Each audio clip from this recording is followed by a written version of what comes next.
नागपूरमधल्या कळमाना एपीएमसी मार्केटमध्ये धान्य भिजलंय। रात्री झालेल्या अवकाळी पावसामुळे हजारो पोतं धान्य हे भिजलेलं आहे।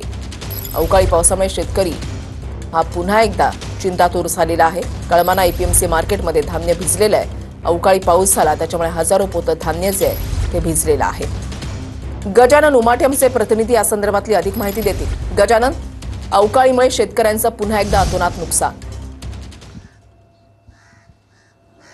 नक्कीच काल रात्री झालेल्या अवकाळी पावसामुळे नागपुरातील एपीएमसी कळमना मार्केटमध्ये आपण बघू शकतो हजारो पोती धान्य जे आहे ते उड्यावर ठेवून होतं आणि हे धान्य रात्रीच्या पावसामुळे भिजलेलं आहे।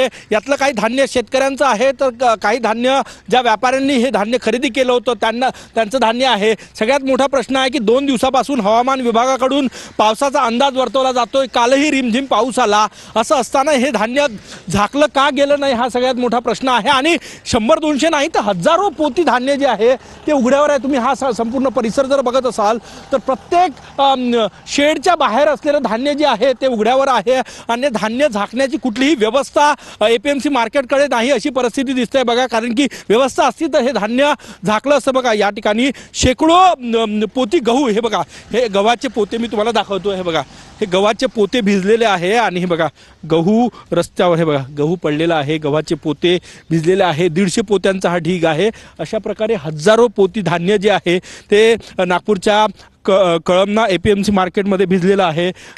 मोठी नासाडी जी आहे ती या ठिकाणी आपल्याला पाहायला मिळते आहे। यातलं काही शेतकऱ्यांचं नुकसान आहे, काही व्यापाऱ्यांचं नुकसान आहे। परंतु ज्या देशात लोक उपवासानं मरतात, काही लोक धान्य मिळत नाही, त्या देशामध्ये अशा प्रकारे धान्याची नासाडी जी आहे ती परवडण्यासारखी नाही। त्यामुळे काळजी घेणं गरजेचं आहे। बघा हे दृश्य दाखवतोय, हे बघा या शेडमधले हे दृश्य आहे। पिकवलेल्या या उत्पन्नावर पावसानं पाणी फिरवलेलं आहे, हे विदारक वास्तव म्हणावं लागेल। धन्यवाद तुम्ही दिलेल्या सविस्तर माहितीसाठी। तर